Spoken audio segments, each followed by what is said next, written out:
What should you do if you hit a weight loss plateau? Hey team, and welcome to this week's episode of the Inspired Show, the show that is dedicated to helping you become the best version of yourself, mentally as well as physically. Before we delve into this week's episode, don't forget to hit that subscribe button. It's completely free, but you get updated every single time we drop a new episode. Smash a like on this episode, and any big takeaways, let me know in the comments. And don't forget to share it with somebody who may benefit as well. Don't forget all our social media handles are linked down below. This week's episode, we're talking about what you should be doing if you hit a weight loss plateau. Now, many people will hit a weight loss plateau at some point during the journey. It's completely normal. This is where you start losing weight, and ultimately it then slows down and comes to a standstill for more than 2 weeks. So what we need to understand is when it comes to a plateau is not being stuck at the same weight for a couple of days or even a week. We've got to give it at least a 2-week period. Once the 2-week period, that's when we can classify it as a plateau. So what do we do in that instance? Well, I like to look at it from 2 points of view: 12 weeks and under, or over 12 weeks. So we're going to look at 12 weeks and under to begin with. So if you're in your first 12 weeks of your journey, it may be that at some point in that first 12 weeks, your weight loss will slow down. And that's completely normal, because as you start getting lighter, as you start getting leaner and you become a smaller version of yourself, your body's going to require less fuel. So this is what we need to be doing.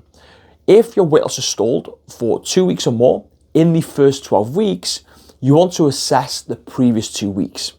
In that previous 2 weeks, has there been any differences? Any differences to your food? Any differences to your movement? Any social events?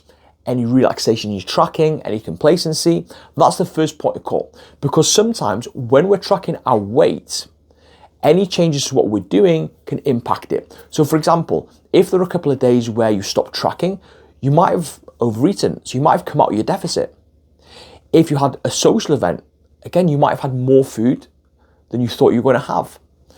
But if you have been tracking consistently, you've still been hitting the same amount of daily movement, the same amount of steps, then what you'd then do is make some amendments to the levers when it comes to chronic calorie deficit, which is going to be the calories you're consuming and the amount of steps you're doing on a day-by-day basis.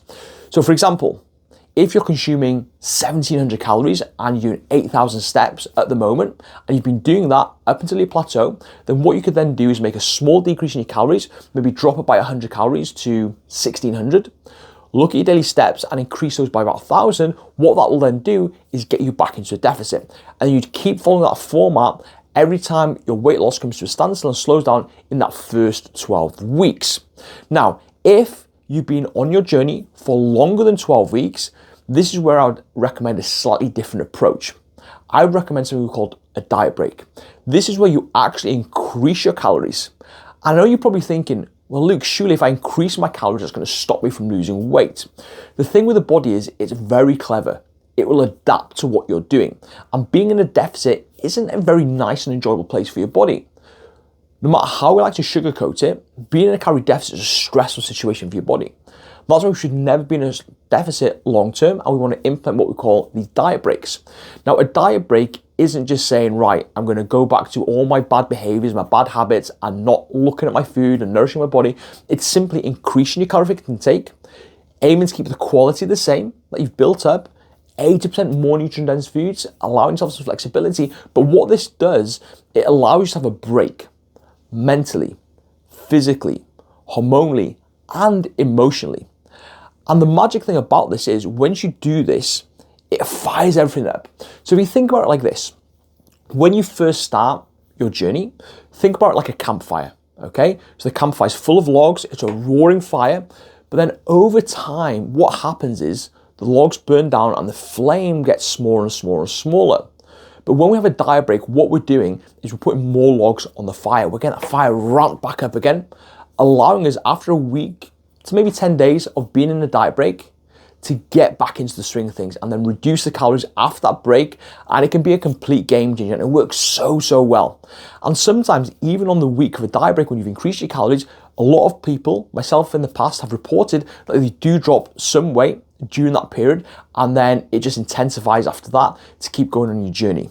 So ultimately, to overcome a plateau in the first 1 to 12 weeks, make amendments, providing you have been consistent with what you're doing. If you haven't been consistent, there's no point making amendments because you're just going to make it harder to stick to. After a 12-week period, you have a diet break of a week to 10 days and then back into it. And then to always plot your fat loss phases in no more than 12 weeks at a time, depending on your levels of discipline. If you feel like you have lower levels of discipline, then I would go for an 8-week block up to a 12-week block, depending on how you feel with things. But give this a go next time you hit a weight loss plateau. And as always, if you need any help, support, and accountability with this, check out the links down below where we can help you achieve your goals.